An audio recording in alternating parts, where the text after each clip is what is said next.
Hi everyone, welcome to Houseplant Tips and Tricks. My name is Nick, and today I'm going to show you how to propagate by division. This series is sponsored by repotme.com. Get all of your indoor gardening supplies delivered to your door from one place. Repotme.com has practically anything you need for your orchids, succulents, and houseplants, including handmade potting mixes, planters, fertilizers, and much more. In the grand scheme of things, there are many different ways to go about propagating your houseplants, but as hobbyist indoor gardeners, I would say that there are two main ways that we typically go about propagating our houseplants, mainly because these methods are not only easy and straightforward, but they are going to yield you an already substantial plant to begin with. And these two methods include stem cutting and division. So today I'm going to go a little bit more in depth in division and also demonstrate how to do so. In theory, you can practice division by propagation on practically every houseplant in existence. I'm thinking off the top of my head, if you go into your local big box store and you find a large hanging basket of pothos or philodendron or Hoya, and it's spilling over in plant, that thing is probably a planter that is full of like 30 to 40 different cuttings of houseplants that are placed inside. And if you went in there and separated all of those plants individually out, or just maybe took one out for a friend or something along those lines, that is absolutely classified as propagation by division. But also, in theory, you are literally just separating houseplants. You're not really doing anything. Those plants were already propagated by stem cuttings, put inside a planter, and then you just divided them yourself. So in this video, I'm going to be more focusing on houseplants that produce offsets or baby plants or pups, I think they're often called as well. So these plants are literally making these plants out of nothing. They are producing the plants, and they're usually appearing out of the perimeter of the planter, and you're going to see them come up and grow and mature into full plants. And sometimes they're going to fill out your planter a little bit too much, and you might have to go inside and start to propagate by division to remove some of those pups if you didn't want to go ahead and repot your planter into a larger planter. So I have a couple of examples of houseplants that produce offsets in my little display right here today. So I have some Sansevierias or Dracaenas over here. This is a Sansevieria golden flame, this is a Sansevieria hahlii, and this is a Sansevieria cylindrica Boncel, or the starfish Sansevieria. I also have this Pilea peperomioides, the it plant of yesteryear. This is definitely one of those houseplants that's known for producing pups or babies, which is why this plant was so popular back in the day, because it was so easy to propagate and share with your friends. I actually have this one planted inside a beautiful Amorpha vase planter by repotme.com, which is absolutely stunning. And then over in this area, I have some more foliagey-ish, leafish houseplants that produce pups, which I think is very exciting because they're just so leafy and they continue to fill themselves out, which includes plants like Aglaonema. So I have this Aglaonema red emerald right here, as well as this Aglaonema silver queen. And then kind of hidden, a little off camera, I apologize, is the Stromanthe sanguinea Triostar, which is a member of the prayer plant family, or the Marantaceae family. So all of those plants, so Calatheas, Marantas, Tenanthes, would all be included in today's segment of plants that can be propagated by division. So I want to get a little bit more up close and personal and show you guys some pups or offsets firsthand. So you can see I have this ever so lovely Aglaonema red emerald right here. Absolutely gorgeous the way it's just spilling forward with all of this foliage. But if I turn this planter, you'll begin to see the true character of this plant. So I've had this Aglaonema for probably roughly 2 years now, and you can see the way it started to get a little bit upright and it's getting a little caney, and now it's starting to lean over. And now I'm finding that it's starting to put a lot of energy in producing these baby plantlets right here. So there's these 3 mother plants right here, and then there's these 3 baby plants right here, and they are just absolutely so adorable right here. These are still a little young. I believe that these would be able to survive if I were to propagate them by division. However, like this one right here that just has 2 leaves on it, I would best leave that be. I would probably find the most luck with one of these ones that has 3 or 4 leaves on it. But me personally, I would like to leave this for them to mature a little bit more. I think I would like their leaves to look a little bit more reminiscent of the mother plant, which they are getting there, but I would say maybe around the springtime, as I'm filming this in the wintertime, maybe around the spring or summertime, I would find that this would be ready to propagate. But quite frankly, I just love the way that Aglaonemas look as they fill out, so I'm going to leave this one be myself. But I did absolutely want to point this out because this is an excellent example of a houseplant that's producing pups, and it just looks fabulous.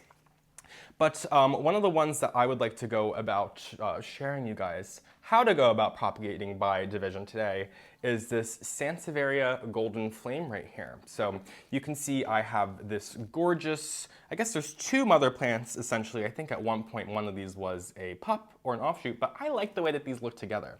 However, now that this plant is starting to mature and come into its own, I apologize, I feel like my face is going to be blocked for most of this video.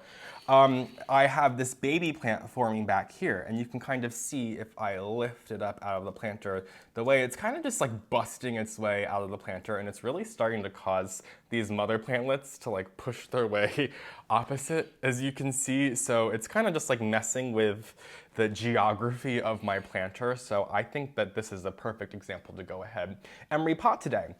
But you can see that there is this main plant right here that I'm going to be propagating. Now, if this was just this one little leaf right here, I would be wary. I would say that's too young to go ahead and propagate it, although I'm sure it has had a vigorous root system going on for quite some time. But now that it has this very thick, mature leaf that looks like it's been coming in for quite some time now, I'm feeling much more confident that this is going to be a plant that not only is going to survive, but is going to look aesthetically pleasing. If it was just a tiny little thing of nothingness basically coming out of the planter, that wouldn't be too exciting. But this is something that somebody would absolutely appreciate getting, especially since, well, you can't really see because of the angle that it's at, but there's a nice streak of variegation on the front. But you can also see that there is this little tiny baby plantlet right here at the perimeter of the pot as well. This is one that I'm going to have to look out into repotting, or propagating, I'm sorry, in the future, but this is way too young right now. This would not survive or practically do anything if I was going to propagate that right now. So this is one that I best leave for probably another 6 months to a year for it to go ahead and develop, depending on how quickly this plant grows for me. But yeah, I think that it's about time to go ahead inside this plant and take this guy out. So I'm going to go ahead and just lift this up for you guys to start out. And today I'm going to be using this retractable scalpel by repotme.com. This is perfect because this is a clean, sharp tool that I'm going to be using, which you always want to use a sharp tool and a clean tool. That is my #1 tip for you guys today. If you are propagating, make sure that you are using a clean, sanitized, sharp knife or shears or scalpel like this one from repotme.com. That's exactly what you're going to want for doing this project. And if I am looking along this plant here, you can kind of see that there are these little spots along this main, like, I want to call this an artery, but that's definitely not the word for it, but this main plant thingy right here, and you can see that there's all these like nodes right here that have these roots coming out. And so we're gonna go and follow this back basically, and we can see that it kind of works its way right about here. If I went in there, which I'm not going to do, but that's right where this plant would connect to this mother plantlet right here. So what we're going to want to do is follow this back as far as we can, and I can see that this is basically having all of these roots start to begin right here. So I feel like right around this area is where we're going to go ahead and want to do a very clean cut with our shears or our scalpel that I have today. So that's what we're going to do. So I'm going to just take this out. We're going to begin to make a mess. I feel like I always try to clean up this area so much before I film any video, and I'm like, who am I doing that for? So we're going to take our scalpel, and I'm facing the other way, so I apologize, but I'm just going to get in there and literally just cut it. And using a very clean, specifically a new tool is usually going to be helpful, but in worst case scenario, I would say just using a clean tool is going to be the most important factor. And we are just going to carefully separate the roots from the soil here. As you can see, this is pretty well rooted inside, as the Sansevieria has been in my possession for a couple years now. So it's really been getting acclimated to the space, but I can kind of just like gently rock it and just, oh, there we go. All right, so here we go. We have our little baby plantlet right here. You can see how well rooted it is. There's plenty of roots, and they're all basically coming off of this. Like I said, I don't know the main word for it, but I'm just going to call it an artery today because that sounds fitting. You can see all the main roots coming off there, so now this plant is ready to go inside a brand new planter. But I'm just going to take it and put it off to the side for a second because now I can get my plant back inside the planter here and just kind of nestle it in the way that I want it to be. So now I can have my plant looking a little bit more upright. I can take some of this soil here. Be sure to retract my retractable scalpel so I do not hurt myself. And just throw some of the soil back in. Alrighty, so I just filled this guy back up with soil and I was able to nestle it a little bit more in the direction that I would like it. So now it's a little bit more upright rather than the way it was literally getting pushed from that thick piece of plant artery. I should have done the research. That was just pushing this plant in the opposite direction. So now, until this little baby comes and plays devil advocate in like a year or so's time, my plant is looking back to the way that I would like it to. So let me just go ahead and put that back where I had it. I'm not even gonna bother cleaning this up. What am I doing? So I have two options today to plant this inside. I have both terracotta options. I have this smaller gray one and this larger terracotta one. I just grabbed this one in case that thick artery thingy, my gosh, was going to be too much of a nuisance inside this planter, but it seems like it's the perfect size. So just to give you guys kind of an example, but this looked kind of sad and boring inside here. This is just a little bit too big. Well, I feel like this just like thing coming up inside this dark terracotta pot, I think this has much more of a presence and actually looks quite fabulous. So I think we just answered our own question pretty quickly right there. And today I'm going to be using the classic Succulent and Cactus potting mix by repotme.com to go ahead and replant this up, as I feel like it's the most suitable mixture for the Sansevieria, as this is a coconut coir based potting mixture that has some pumice in it as well as some stones and some sand, so I think that's going to be perfect for the Sansevieria. But I'm going to go ahead and just remove the Sansevieria for a moment as I go ahead and just add maybe like 2 or 3 spoonfuls of soil into our terracotta planter here. Make sure to use a planter that does have a drainage hole. If you're buying a terracotta planter, I would say 9 times out of 10, if not more often than that, it's going to have a drainage hole in the bottom, so nothing to worry about there. And often if you are planting a more succulent houseplant, I would say you would probably be better off planting inside something that is terracotta or at least an unglazed ceramic, something that's going to wick out the moisture. And if you're curious, you can check out my earlier episode of Houseplant Tips and Tricks where I went over picking a planter for your houseplants and your succulents that could come in handy.